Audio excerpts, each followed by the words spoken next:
என் அன்பு சகோதர சகோதரிகளே, இந்த எழுப்புதல் கூட்டத்தில் கலந்து கொண்டிருக்கிற உங்கள் யாவரையும் சோஷியல் மீடியாவின் மூலமாய் பார்க்கிற தேவ பிள்ளைகளையும் நான் ஆண்டவராகிய இயேசுவின் நாமத்தில் அன்போடு கூட வரவேற்று கர்த்தருடைய நாமத்து மகிமைக்காக எழுப்புதல் காலங்களிலே எழுப்புதலில் நமக்கு இருக்க வேண்டிய குணாதிசயங்கள் அல்லது நமக்கு வேண்டிய காரியங்கள் என்ன என்பதை குறித்து நாம் ஒவ்வொரு மாதமும் இந்த கூட்டத்தின் வாயிலாக நாம் அதை அறிந்து அந்த அபிஷேகத்துக்குள்ளாய் நடத்தப்படுகிறோம். ஹல்லேலூயா!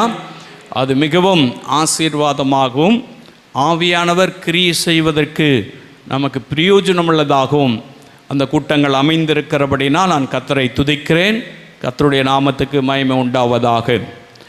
இந்த நாளிலே கூட எழுப்புதலை குறித்து நாம் அறிந்து கொள்ள வேண்டிய முக்கியமான காரியங்கள், கடைசி நாட்களிலே கர்த்தர் நம்மை எழுப்புதலின் காலத்தில் கொண்டு வந்து வைத்திருக்கிறார். இந்த எழுப்புதல் காலத்தில் ஆண்டவருடைய பிள்ளைகள் எப்படிப்பட்டவர்களாய் இருக்க வேண்டும், ஆண்டவருடைய பிள்ளைகள் என்னத்தை எதிர்பார்த்து இந்த எழுப்புதலிலே பங்கு பெற வேண்டும் என்பதை நாம் புரிந்து கொண்டால்தான் அந்த அபிஷேகத்தினுடைய பயன் மற்றவர்களுக்கு பிரயோஜனமுள்ளதாக, எழுப்புதலுக்கு அது மிகவும் ஒத்தாசையாக இருக்கும் என்று சொல்லி கிறிஸ்துவுக்குள்ளாய் நான் நம்புகிறேன். முதலாம் நூற்றாண்டினுடைய எழுப்புதல் காலத்தில் இயேசு கிறிஸ்துவுடைய ஊழியத்துக்கு பின்பதாக கர்த்தர் சீஷர்களை தெரிந்து கொண்டார். சீஷர்களுடைய காலத்திலேயே ரோமர்களுடைய அதிகாரத்தை பெற்று ரோம அரசாங்கத்திடத்திலிருந்து அதிகாரங்களோடு கூட கிறிஸ்தவர்களை துன்பப்படுத்தும்படியாய் புறப்பட்ட சவுல் என்று சொல்லுகிற ஒரு மனிதனை கர்த்தர் சந்திக்கிறார். அந்த சவுலுடைய வாழ்வில் அவன் மிகுந்த புத்திசாலியான ஒரு மனிதன். அவன் கமாலியன் பாதத்தில் ஃபிலாசபி அல்லது தத்துவியல் படித்த மிகப்பெரிய மேதையாக இருந்தவன், செல்வாக்கு மிகுந்தவன், அரசாங்கத்தினால் அதிகாரம் பெற்றவன். கிறிஸ்தவர்களை துன்பப்படுத்தும்படியாய் புறப்பட்டு போகிற வழியிலே கர்த்தர் அவனை சந்திக்கிறார். இயேசு அவனை சந்தித்து அவனுடைய வாழ்விலே ஒரு பெரிய மாற்றத்தை கொண்டு வந்து ஒரு பெரிய எழுப்புதல் அவர் மூலமாக இன்றைய வரைக்கும் நமக்கு கொடுக்கப்பட்டிருக்கிறது. அப்படிப்பட்ட ஒரு மனிதனை கர்த்தர் தெரிந்து கொண்டு அநேக உபத்திரவங்கள், அநேக பாடுகள், அநேக கஷ்டங்கள், அநேக விதமான அடிகள், நெருக்கங்கள் அத்தனையும் அவர் கடந்து வந்து நல்ல போராட்டத்தை போராடினேன், ஓட்டத்தை முடித்தேன் என்று சொல்லி கிறிஸ்தவ அனுபவத்துக்குள்ளாக ஒரு எழுப்புதலின் வல்லமைக்குள்ளாக அவர் நிரப்பப்பட்டவராய் கர்த்தர் அவரை பயன்படுத்தினபடினால் 13 நிருபங்களை எழுதும்படியான கிருபையை கர்த்தர் அந்த மனிதனுக்கு தந்தார். அது மிகப்பெரிய எழுப்புதல் தேசத்தில் முதலாம் நூற்றாண்டில் உண்டாயிற்று. அந்த எழுப்புதலுக்கு அந்த மனிதன் எப்படிப்பட்டவனாய் இருந்தான், அந்த எழுப்புதலுக்கு அவன் எப்படிப்பட்ட பாத்திரமாய் இருந்தான் என்பதை நாம் அறிந்து கொண்டால் இந்த கடைசி கால எழுப்புதலிலே கர்த்தர் நம்மையும் பயன்படுத்துவார். நாமும் அதற்கு பயனுள்ளவர்களாய் கட்டாயம் கர்த்தர் நம்மை மாற்றி நம்மை ஆசீர்வதிக்க அவர் வல்லவராய் இருக்கிறார். பிரியமானவர்களே, அப்போஸ்தலனாகிய பவுல் எப்படிப்பட்ட எழுப்புதலுக்கு காரணமுள்ளவனாய் அவன் இருந்தார் என்பதாக பிலிப்பியர் 3ஆம் அதிகாரம் 12ஆம் வசனத்தை நாம் வாசித்து பார்க்கும் பொழுது இந்த எழுப்புதலுக்கு அவர் எப்படிப்பட்டவராய் இருந்தார் என்பதாக அந்த வேதம் சொல்லுகிறது. பாருங்கள், வாசிக்க கேட்கலாம். நான் அடைந்தாயிற்று அல்லது முற்றும் தெரிந்தவனானேன் என்று முற்றிலும் தெரிந்தவனானேன் என்று எண்ணாமல் கிறிஸ்து இயேசுவினால் நான் எதற்காக பிடிக்கப்பட்டேனோ அதை நான் பிடித்துக் கொள்ளும்படி ஆசையாய் தொடர்கிறேன். ஹல்லேலூயா! பாருங்க, நான் எல்லாம் தெரிஞ்சவன், எல்லாம் கற்றுக்கிட்டவன் என்று சொல்கிறத விட கிறிஸ்து இயேசு என்னை எதுக்கு சந்தித்தாரோ, எதற்காக என்னை அழைத்தாரோ அந்த அழைப்புக்கு நான் பாத்திரனாய் இருக்கும்படியாய் ஆசையாய் இருக்கிறேன் என்று சொல்லி அவர் சொல்லுகிறார். பாருங்க, எழுப்புதலுக்கு ஆண்டவர் நம்மை பயன்படுத்த வேண்டும் என்று சொன்னால் எழுப்புதலை பார்க்க வேண்டும் என்று சொல்கிற ஒரு ஆசை. அப்போஸ்தலனாகிய பவுலுக்கு எழுப்புதலை பார்க்க வேண்டும், ஜனங்களெல்லாம் ரட்சிக்கப்பட வேண்டும், கடல் கடந்து போனாலும் எத்தனை கஷ்டங்கள் வந்தாலும் கிறிஸ்துவின் அன்பை சொல்ல வேண்டும், பாடுகள் நேர்ந்தாலும் இயேசு கிறிஸ்துவை குறித்து நாம் பிரசங்கிக்க வேண்டும், உபத்திரவங்கள் நெருக்கங்கள் வந்தாலும் பஞ்சங்கள் பட்டினிகள் வந்தாலும் வசை சொற்கள் அவனை தேடி வந்தாலும் எத்தனை விதமான உபத்திரவங்கள் அவனை சூழ்ந்து வந்தாலும் எதற்காய் அழைக்கப்பட்டேனோ, எதற்காய் இயேசு என்னை பிடித்திருக்கிறாரோ அதை நான் தொடர்வதற்கு ஆசையாயிருக்கிறேன் என்று சொல்லுகிற ஒரு ஆசை எழுப்புதலை குறித்து அவருக்கு இருந்தது. எல்லா ஜனங்களும் ரட்சிக்கப்பட வேண்டும் என்கிற ஒரு ஆசை அவருக்கு இருந்தது. இயேசு என்னை ஏன் சந்தித்தார், அந்த நோக்கத்தை நிறைவேற்ற வேண்டும் என்று சொல்லுகிற ஆசை அவருடைய உள்ளத்தில் இருந்தது. ஆகையினால் தான் ஆவியானவர் அவரை 1ஆம் நூற்றாண்டிலே பயன்படுத்தினார். பிரியமான அன்பு சகோதரனே சகோதரியே, இன்றைக்கு நம்முடைய வாழ்க்கையில் பலவிதமான ஆசைகள் இருக்கும். சிலருக்கு பார்த்தீங்கன்னா இந்த விதமான கார் வாங்கணும் அப்படி ஆசை இருக்கும். சிலருக்கு பார்த்தீங்கன்னா ஒரு நல்ல வீடு கட்டணும் அப்படி ஆசை இருக்கும். சிலர் பார்த்தீங்கன்னா இப்படியெல்லாம் நான் வாழணும், இந்த தேசத்தில் போய் வாழணும், இப்படியெல்லாம் இருக்கணும் அப்படின்னு சொல்லி ஆசை இருக்கும். எல்லோரும் கூப்பிட்டு கேட்டு பாருங்க, ஒவ்வொருத்தரும் ஒரு ஒரு ஆசை சொல்லுவாங்க, ஒவ்வொரு விருப்பத்தை சொல்லுவாங்க. சின்ன பிள்ளைங்களை கூப்பிட்டு கேட்டாக்கா நான் டாக்டர் ஆகணும் அப்படின்னு ஆசை, சிலர் கேட்டாக்கா நான் இன்ஜினியர் ஆகணும் அப்படி ஆசை, சிலர் கேட்டால் ஒவ்வொரு விதமாக அவரை போல இவரை போல, அப்படி விளையாட்டு பிள்ளைங்களை கேட்டால் இந்த கிரிக்கெட் பிளேயரை போல நான் மாறணும் அப்படின்ற ஆசை. இன்றைக்கி உலகத்தில் அப்படி தான் இருக்குது. ஒரு விதமான அதுபடி ஆசைப்பட்டு ஓடுகிற கூட்டம் தான் ஏராளமானவர்கள் உண்டு.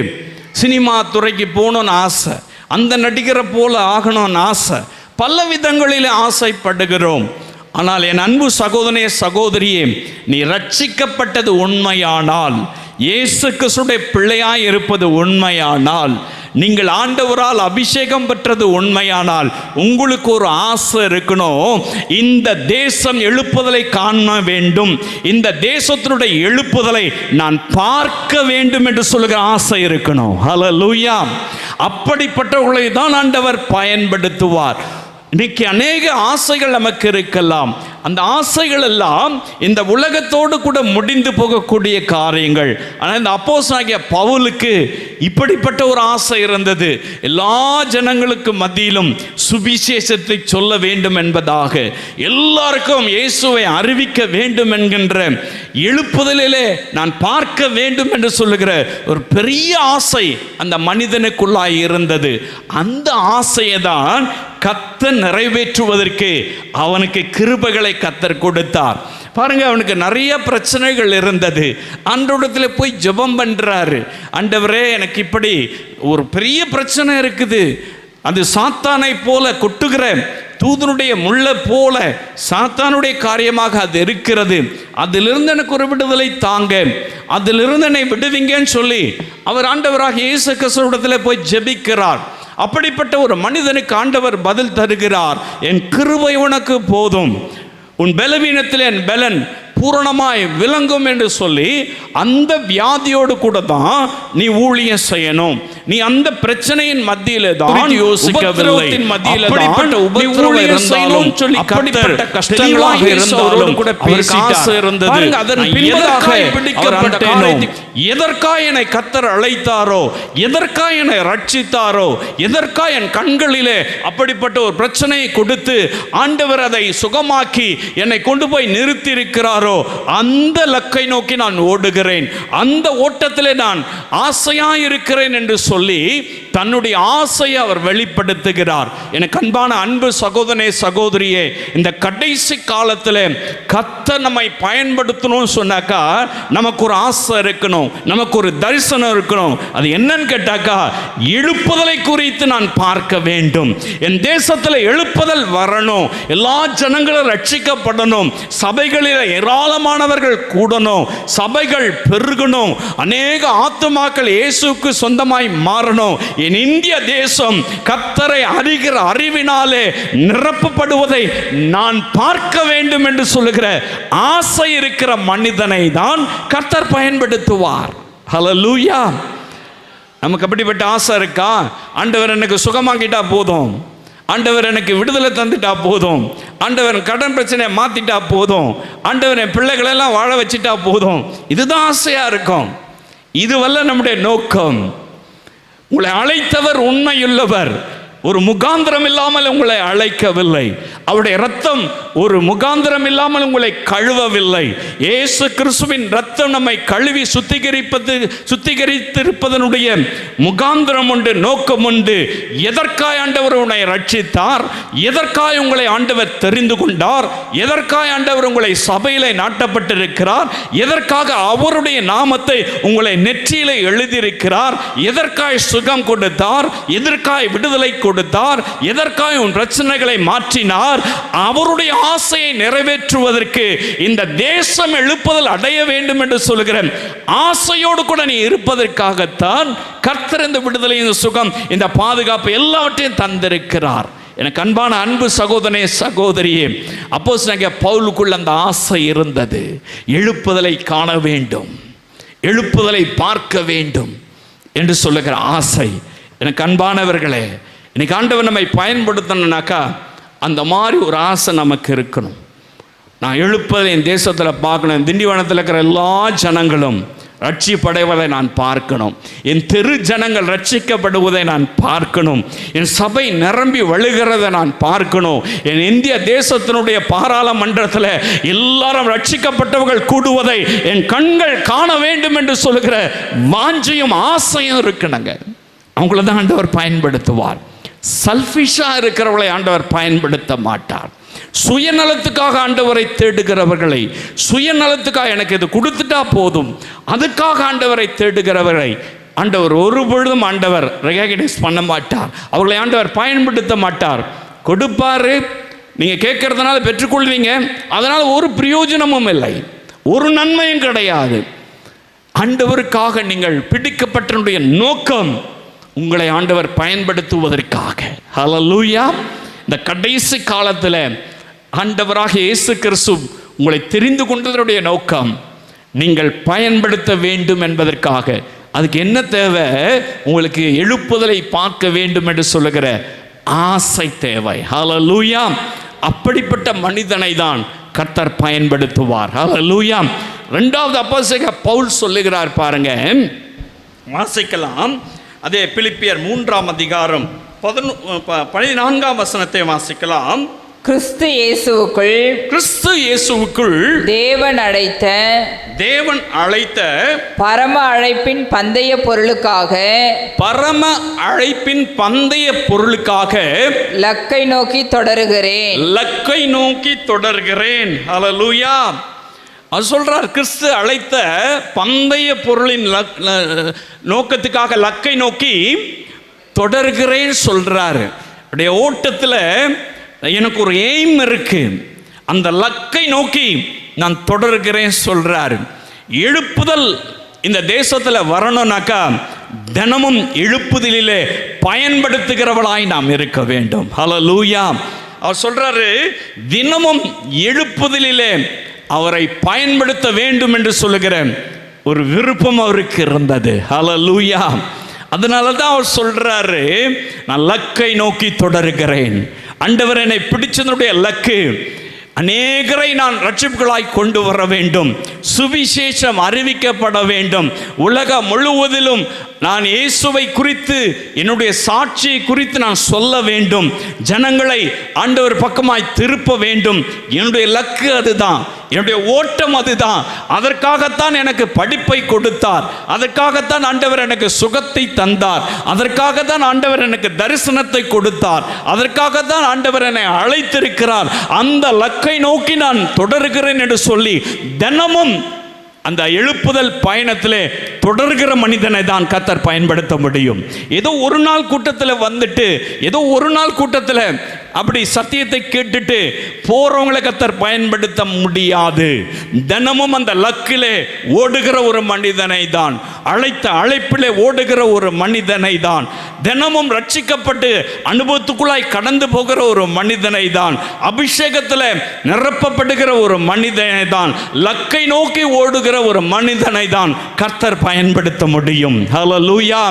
அவர் பாருங்க, எத்தனையோ நிருபங்களை எழுதினாலும், எவ்வளவோ ஊழியம் செய்தாலும் அவர் சொல்றாரு, நான் லக்கை நோக்கி தொடர்கிறேன். தினமும் என்னுடைய பயணம் எழுப்புதலை குறித்து, தினமும் நான் எதற்காக ஓடுகிறேன், எதற்கு ஆண்டவர் ஜீவனை கொடுத்திருக்கிறார், எதற்காக ஆண்டவர் என்னை அழைத்திருக்கிறார், எதற்காக இந்த வசதிகளை எல்லாம் ஆண்டவர் கொடுத்திருக்கிறார். அவர் தினமும் அவருடைய எழுப்புதலை குறித்ததான பயணத்தில் ஓடுவதற்காக. ஹல்லேலூயா. அதைதான் அவர் அப்படி சொல்லுகிறார், லக்கை நோக்கி ஓடுகிறேன். ஹல்லேலூயா. நம்முடைய ஓட்டம் எப்படி இருக்குது? லக்கை நோக்கி ஓடுறோமா, அல்லது சைடில் திரும்பி பார்க்கிறோமா, பின்னிட்டு பார்க்கிறோமா, அல்லது வேற எங்கேயாகிலும் திசை தடுமாறி ஓடிக்கொண்டிருக்கிறோமா? பிரியமான அன்பு சகோதரனே, சகோதரியே, இன்னல்கள் வரலாம், உபத்திரவங்கள் வரலாம், வியாதியும் வரலாம், போராட்டங்கள் வரலாம், நிந்தனைகள் வரலாம், அவமானங்கள் வரலாம். உன்னை ரட்சித்த தேவன் உண்மையுள்ளவர், அவர் மரண பரியந்தம் நடத்துவார். உன்னை ஏன் ஆண்டவர் ரட்சித்திருக்கிறார்? நீ லக்கை நோக்கி ஓடுவதற்காக கர்த்தர் உங்களை ரட்சித்திருக்கிறார். ஹல்லேலூயா. அந்த லக்கு எழுப்புதலாய் இருக்க வேண்டும். என் தேசம் எழுப்புதலை காண வேண்டும் என்று சொல்லுகிற ஆசை மட்டுமல்ல, அது தினமும் பயணிக்கிற ஒரு பாதையாக இருக்க வேண்டும். நீங்க எப்படிப்பட்ட பயணத்தில் இருக்கிறீங்க?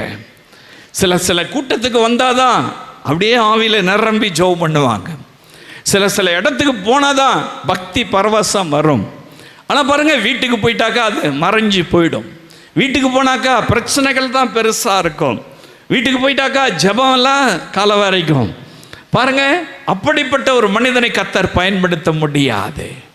ஆண்டவர் உங்களை பயன்படுத்தின இந்த கடைசி காலத்தில்னாக்கா உங்களுடைய லக்கு என்ன, உடைய எய்ம் என்ன, நீங்கள் எதற்காக ஓடுறீங்க, உடைய ஓட்டம் என்ன? இந்த உலகத்தில் நல்ல சௌகரியமாக வாழ்ந்து நல்லா சாப்பிட்டு திருப்தியாக எல்லாம் பேர பிள்ளைங்க பேத்தி பேர பிள்ளைங்க எல்லாம் பார்த்து நம்ம சந்தோஷமாக இருந்துட்டு போகிறதுக்காக கர்த்தர் நம்ம அழைத்திருக்கிறார். அதுவல்ல அழைப்பு, அவருக்காக ஓடுவதற்காக கர்த்தர் நம்மை அழைத்திருக்கிறார். உடைய ஓட்டம் எப்படிப்பட்டதாக இருக்கிறது? எதற்காக நாம் ஓடிக்கொண்டிருக்கிறோம்? எதற்கு இந்த கிறிஸ்தவ வாழ்க்கை? எதற்கு இந்த ரட்சிக்கப்பட்ட ஒரு வாழ்க்கை?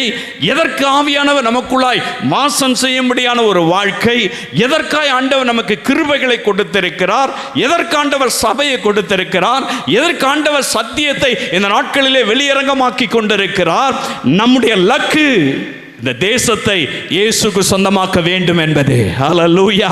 நம்முடைய லக்கு தேசத்துக்காக நாம் பயன்பட வேண்டும் என்பது, நாம் ஆழ்கிற பகுதியிலே நாம் பயன்படுத்த வேண்டும் என்பது, நாம் அணு தினமும் அந்த லக்கை நோக்கி ஓடும் பொழுதுதான் அந்த மனிதனை கர்த்தர் பயன்படுத்த முடியும். ஹல்லேலூயா. பவுல் பயன்படுத்தப்பட்டார். 13 நிருபங்களை எழுதினார்னா சும்மா இல்லைங்க. தினமும் டே டு டே அவர் லக்கை நோக்கி ஓடிக்கொண்டே இருந்தார். ஹல்லேலூயா. ஒவ்வொரு நாளும் காலை எழுந்ததிலிருந்து அவர் படுக்கைக்கு போகிற வரை அவருடைய இலக்கெல்லாம் கிறிஸ்துவின் அன்பை குறித்து சொல்லுவதுதான். கிறிஸ்துவின் அன்பை விட்டு பிரிப்பவன் யார்? அதுதான் என்னுடைய இலக்கு. அந்த இலக்கை நோக்கி நான் ஓடிட்டு இருக்கேன். ஐயோ, எனக்கு கஷ்டமா இருக்குது, என்னால் முடியலையே, என்னை இப்படி கொலை செய்ய தேடுறாங்களே, இப்படியெல்லாம் எனக்கு உபத்திரம் வருது, இந்த வியாதி என்னை துக்கப்படுத்துது, இப்படிப்பட்ட நெருக்கம் எனக்கு வந்திருக்கிறது, ஆண்டவரேன்னு சொல்லி ஆண்டவரிடம் கோபித்துக் கொள்ளவில்லை. ஆண்டவரிடத்தில் மற்ற எந்த காரியத்தையும் கேட்கவில்லை. அவருடைய இலக்கெல்லாம் சுவிசேஷ பாரம். இலக்கெல்லாம் எப்படியாகிலும் இயேசுவின் அன்பை சொல்ல வேண்டும். எத்தனை நெருக்கங்கள் வந்தாலும் இயேசு கிறிஸ்துவின் அன்பை விட்டு என்னை யாராலும் பிரிக்க முடியாது. அந்த மனிதரை தான் கர்த்தர் பயன்படுத்துவார். நமக்கு உபத்திரம் இருக்குல்ல, தேவைகள் இருக்குல்ல, போராட்டங்கள் இருக்குல்ல, தேவையில்லாத கஷ்டங்கள் நம்மை நெருங்கி வருதில்ல. கிறிஸ்துவின் அன்பு எப்படிப்பட்டதாக இருக்கிறது? எப்படி அவரை நேசிக்கிறோம்? எப்படிப்பட்ட அன்புள்ளவளாக இருக்கிறோம்? கொடுத்தா நல்லவர், இல்லைன்னு சொன்னாக்கா பார்த்தீங்கன்னாக்கா என்ன வேணா சொல்கிறதுக்கு ரெடியாக இருப்போம். எவ்வளோ ஜெபம் பண்ணி பார்க்குறேன், ஆண்டவர் கொடுக்கல, அவருக்கு சித்தம் இல்லை, கொடுக்கல, முடிஞ்சிச்சு கதை.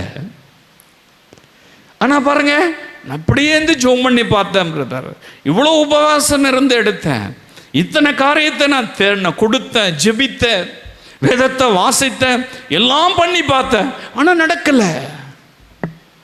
பவுல் கூட தலைக்கீழா நின்று பார்த்தார் அந்த வியாதி போகணும்னு சொல்லி.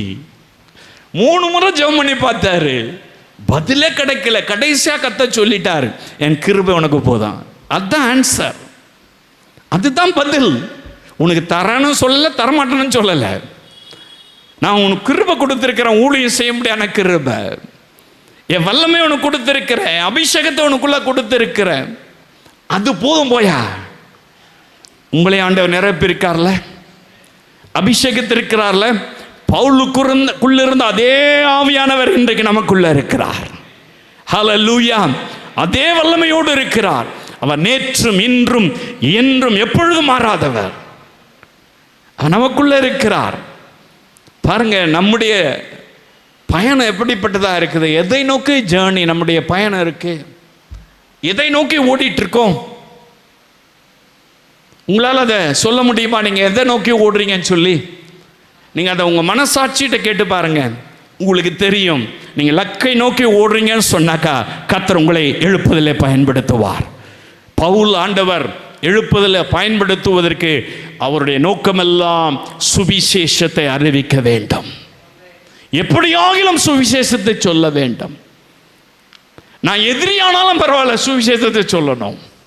சுவிசேஷத்தை சொல்றதுனால நான் பொல்லாதவனானாலும் பரவாயில்ல, நான் சுவிசேஷத்தை சொல்லணும். என்னை கொலை செஞ்சாலும் பரவாயில்ல, சுவிசேஷத்தை சொல்லணும். நான் ஜெயிலில் இருந்தாலும் பரவாயில்ல, சுவிசேஷத்தை சொல்லணும்.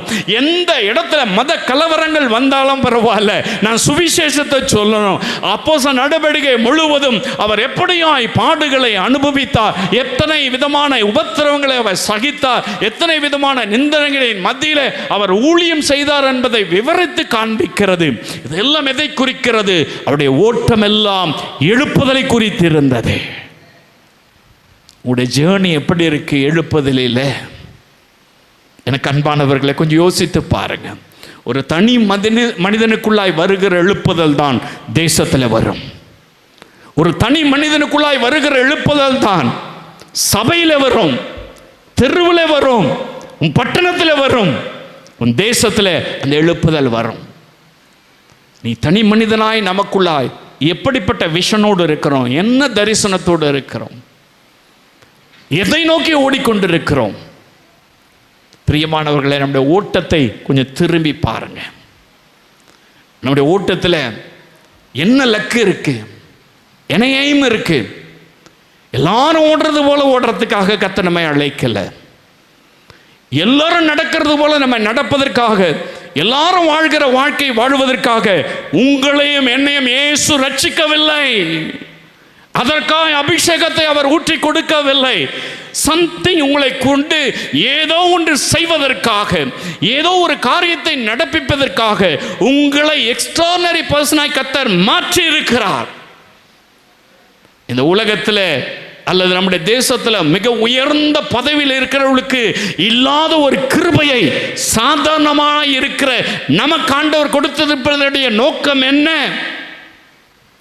நம்மை ரட்சித்திருப்பதனுடைய நோக்கம் என்ன? நம்மை அபிஷேகம் பண்ணியிருப்பதனுடைய நோக்கம் என்ன? நம் தேசத்தில் மிக உயர்ந்த பதவியில் இருக்கிறவங்களுக்கு ரட்சிப்பு இல்லை, உயர்ந்த பதவிகளில் இருக்கிறவங்களுக்கு அபிஷேகம் இல்லை. சாதாரண மனிதருக்கு தாண்டா நம்மை அவர் அப்படி அழைத்திருக்கிறார், அப்படி அபிஷேகம் பண்ணியிருக்கிறார். அதில் நம்முடைய எய்ம் எப்படிப்பட்டதாக இருக்கிறது, நம்முடைய லக்கு எப்படிப்பட்டதாக இருக்கிறது. அந்த லக்கு எழுப்புதலை குறித்து தினமும் இருக்கும்னு சொன்னாக்கா நீங்கள் தான் பயன்படுத்தக்கூடிய பாத்திரம். ஹல்லேலூயா. தினம் காலையில் எழுந்த உடனே மத்தியானம் என்ன சாப்பாடு, நைட்டு என்ன சாப்பாடு, இதை சிந்திக்கிறதுக்கு தான் நேரம். இதை சிந்திக்கிறதுக்கு தான் பெரிய பிரச்சனை நமக்குள்ள. அதுதான் நம்முடைய எய்ம் ஆகுது. அடுத்த நாள் வந்தோன்னா அப்படியே ரொட்டீனா இதுதான் பாருங்க. இது நம்முடைய லக்கு கிடையாது. அது தேவை, அது ஆண்டவர் சந்திப்பார், அதை செய்யணும், வேண்டான்னு சொல்லலை. பட் அதுதான் நம்முடைய எய்ம் கிடையாது. நம்முடைய எய்ம் எல்லாம் எப்படியாகிலும் ஒருத்தனுக்கு சுவிசேஷம் சொல்லிடணும், எப்படியாகிலும் இந்த தேசத்தை ஆண்டவர் சொந்தமாக்கிடணும், எப்படியாகிலும் இந்த தேசத்தில் எழுப்புவதற்கு நான் பயன்படுத்தப்படணும். இன்னைக்கு நான் என்ன செஞ்சிருக்கிறேன், எப்படி ஊழியம் செஞ்சிருக்கிறேன், எப்படி சுவிசேஷத்தை அறிவித்திருக்கிறேன், எப்படி ஆண்டவருக்குள்ளாய் ஒரு மனிதனை நடத்தியிருக்கிறேன், அந்த எய்ம் எப்படிப்பட்டதாக இருக்கிறது, எப்படிப்பட்ட லக்கு நமக்கு இருக்கிறது. பவுலுக்கு எவ்வளவோ பாடுகள் பிரச்சனைகள் வந்தால் அவனுடைய லக்கெல்லாம் சுவிசேஷத்தை சொல்லணும், சுவிசேஷத்தை சொல்லணும். கடல் கடந்து போனாலும் சரி, கடலில் போய் பாதிப்புகள் வந்தாலும் சரி, ஜெயில தூக்கி போய் போட்டாலும் சரி, என்னையும் சுவிசேஷத்தை சொல்லணும். ஹல்லேலூயா. எழுப்புதல் ஆண்டவர் பயன்படுத்துவதற்கு மிக முக்கியமானது உங்களுக்கு ஒரு எய்ம் இருக்கணும், உங்களுக்கு ஒரு லக் இருக்கணும். ஹல்லேலூயா. அந்த லக்கின்படியாகத்தான் கர்த்தர் நம்மை பயன்படுத்த முடியும். ஹல்லேலூயா. பிரியமானவர்களே, மூன்றாவது ஒரு காரியத்தை சொல்லி நான் முடிக்க விரும்புகிறேன். பவுல் சொல்றார் பாருங்க, வாசிக்கலாம். பிலிப்பியர் 3ஆம் அதிகாரம் 11ஆம் வசனத்தை வாசிக்கலாம். நான் அவருக்காக எல்லாவற்றையும் நஷ்டம் என்று விட்டேன், குப்பையுமாக எண்ணுகிறேன். ரொம்ப அழகா சொல்றார்ல இவர். நான் ஏற்கனவே சொன்னேன், இவர் பிலாசபர், ஒரு பெரிய தத்துவ ஞானி. கமாலியன் என்று சொல்லுகிற பெரிய தத்துவ ஞானியின் இடத்துல பயின்றவர், மெத்த படித்த ஒரு மனிதர், செல்வந்தர், எல்லாவற்றிலும் தேறினவர், ஞானம் படைத்தவர், எல்லா விதத்திலும் ரகசியங்களை அறிந்திருக்கிறவர், அரசாங்கத்தில் செல்வாக்கு பெற்றவர். அவர் சொல்றாரு, எல்லாவற்றையும் குப்பை என்று எண்ணுகிறேன், எல்லாவற்றையும் குப்பை. என் படிப்பு குப்பை, என்னுடைய ஞானம் குப்பை, என்னுடைய திறமை குப்பை, என்னுடைய எல்லா காரியங்களும் ஒன்றும் இல்லை, எல்லாம் குப்பை, குப்பையுமாய் எண்ணுகிறேன் என்று சொல்லுகிறார். அப்படின்னா என்ன அர்த்தம்? இந்த உலகத்தினுடைய காரியங்கள் எல்லாம் வெறுத்து நான் ஊழியம் செய்ய ஒப்பு கொடுக்கிறேன் என்பது அர்த்தம். ஹல்லேலூயா. இந்த உலகத்தினுடைய ஐஸ்வர்யம் சொல்றது, இந்த உலகத்தினுடைய மேன்மேன் சொல்றது, இந்த உலகத்தில் உயர்ந்த காரியங்கள் என்று சொல்வது, இந்த உலகத்தில் எதெல்லாம் நம்மளை அப்ரிஷியேட் பண்ணுவோம் சொல்லி உயர்த்தி வைக்கிற காரியங்களோ அவற்றை எல்லாம் நான் விட்டுட்டேன், அவற்றை அவருக்காக நஷ்டம் என்று எண்ணுகிறேன். அதனால எனக்கு ஒரு லாபம் கிடையாது, அதனால நான் ஊழியம் செய்ய முடியாது, அதை நஷ்டம் என்று எண்ணுகிறேன், அதை குப்பையுமாய் விட்டுவிட்டேன். ஹல்லேலூயா. இந்த உலகத்தை வெறுக்கிற மனிதனை தான் கர்த்தர் பயன்படுத்த முடியும். உலகத்தையும் பிடிச்சிக்கிட்டு ஆண்டவர் எழுப்புதலையும் நான் பயன்படுத்தினாக்கா எப்படி முடியும்? இந்த மனுஷனுக்கு இல்லாத செல்வாக்கா? ரோம அரசாங்கத்தில் அதிகாரங்களை பெற்றுக்கொண்டான் கிறிஸ்தவர்களை துன்பப்படுத்துவதற்கு. செல்வாக்கு மிகுந்த ஒரு மனிதன். ஸ்டீஃபனை கொல்றதுக்கு இவர் தான் காரணமாக இருந்தார், ஸ்தேவானை. அப்படிப்பட்ட செல்வாக்கும் மிகுந்த ஒரு மனிதன், படிப்புல ஞானியா இருந்த ஒரு மனிதன், திறமசாலி. சொல்றாரு, அவருக்காக எல்லாவற்றையும் நஷ்டம் என்று எண்ணுகிறேன், குப்பையாக தூக்கி எறிஞ்சிட்டேன். உலகத்தை வெறுத்தார், உலகத்தினுடைய ஆடம்பரங்களை வெறுத்தார், உலகத்தில் எது மேன்மையா இருக்கிறதோ அதையெல்லாம் வெறுத்தார். அதை வெறுத்து இயேசுவை மாத்திரம் நோக்கி ஓடினார். இந்த உலகத்துடைய காரியங்களை வெறுத்தபடினாலே தான் கர்த்தர் அவரை 1ஆம் நூற்றாண்டிலே பயன்படுத்தினார். ஹல்லேலூயா. எழுப்புதல் காலத்தில் ஆண்டவர் நம்ம பயன்படுத்தணும்னு சொன்னாக்கா நம்ம சில காரியங்களை விட்டு கொடுத்து தான் ஆகணும். அதிகாலை நேரத்தில் ஜெபத்தை விட்டு கொடுத்து தான் ஆகணும். ஆண்டவருடைய நேரம் எல்லாம் தூங்கிட்டு ஆண்டவர் என்னை பயன்படுத்துவார்னாக்கா உன்னை பயன்படுத்த முடியாது. ஆண்டவர் பயன்படுத்தணும்னாக்கா நேரத்தை கொடுங்க அவருக்கு. அதிகாலையிலே கர்த்தரை தேடுகிறவர்கள் தான் அவரை கண்டடைய முடியும். காலை நேரம் இந்த ஜெப தியானமேன்னு சொல்லி பாட்டு பாடுவோம். ஆனால் பார்த்தா காலையில் எழுந்து ஜெபிக்கிற ஒரு அனுபவமே கிடையாது. இன்னும் அநேக கிறிஸ்தவர்களுக்குள்ள ஊழியக்காரன் அப்படி இருக்கான். என்ன தரிசனம், என்னத்தை வெறுத்து இருக்கிறோம். அட்லீஸ்ட் ஒரு தூக்கத்தை வெறுக்க முடியலையே. இன்பமா தூங்குற ஒரு நேரத்தை ஆண்டவருக்காய் விட்டு கொடுக்க முடியலையே. எப்படியே ஆண்டவர் உங்களை பயன்படுத்த முடியும்?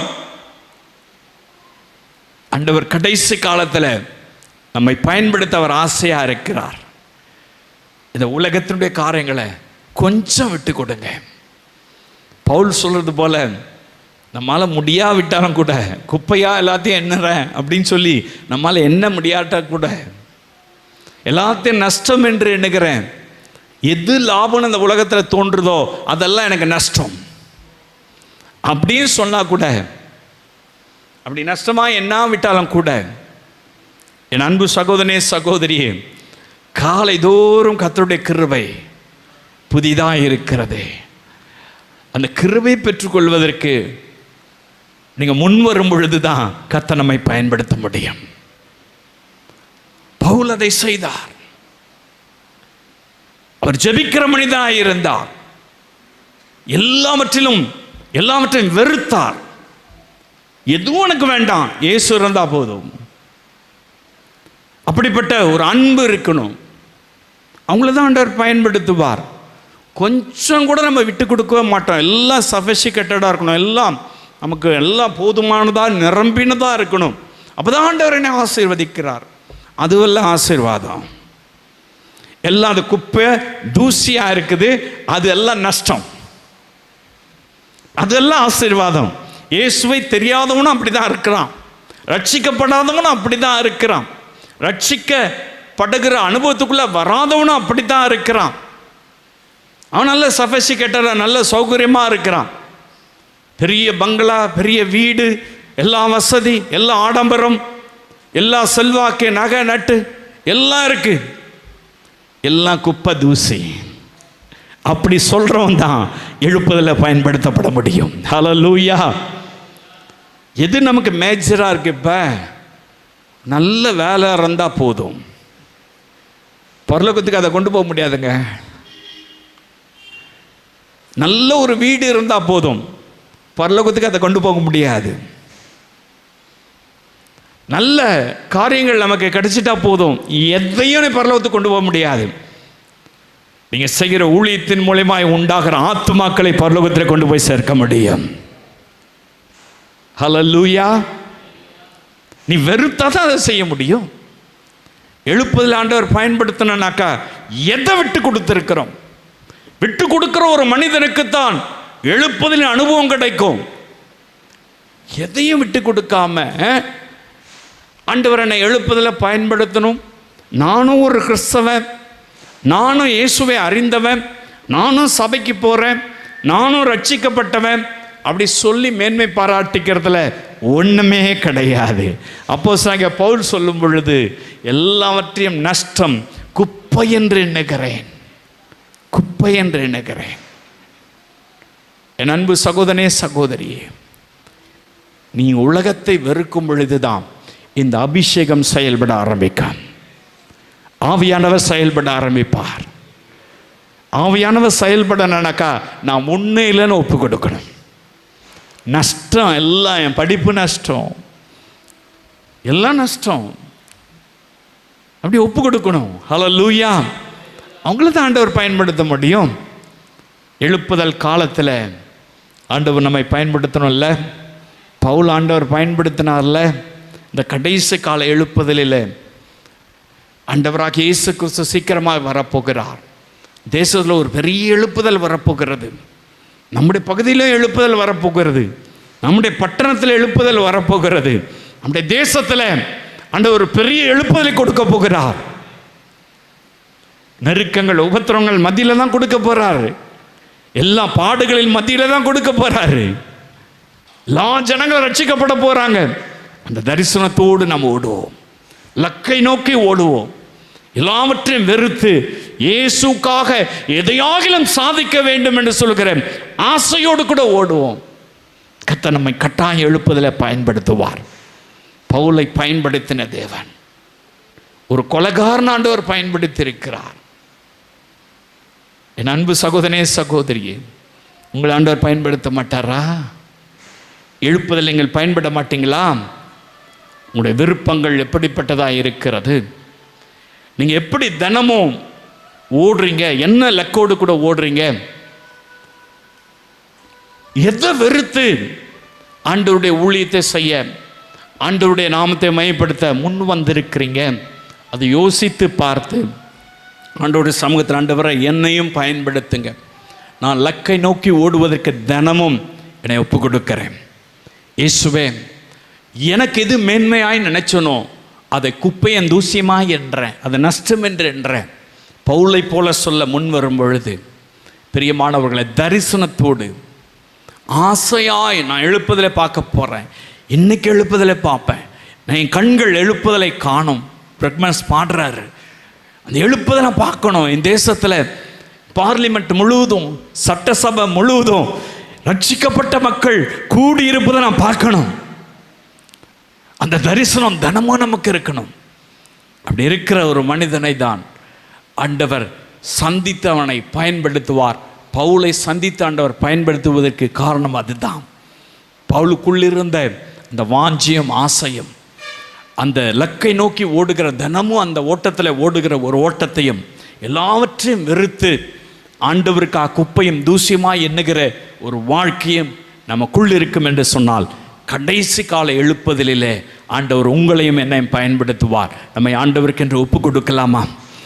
இந்த சோஷியல் மீடியாவில் மூலமாய் பார்க்கிறேன் இந்த அன்பு சகோதர சகோதரியோடு கூட நீ பேசியிருக்கிற தயவுக்காக ஸ்தோத்திரம். எழுப்புதலை பயன்படுத்துவீராக. அவருடைய பிரச்சனைகளின் மத்தியிலே, அவருடைய ஓட்டத்தில் கர்த்தாவே லக்கை நோக்கி ஓட கிருபை தாங்க, ஆசையாய் ஓட கிருபை தாங்க. எல்லாவற்றையும் வெறுத்து இயேசுவே உமக்காக ஆண்டவரே இந்த உலகத்தில் ஆண்டவரே ஓட நீர் கிருபை தரும்படியாய் ஜெபிக்கிறேன். இதை கேட்ட ஒவ்வொருவரையும் ஆசீர்வதிங்க இயேசுவின் நாமத்தின் நல்ல பிதாவே.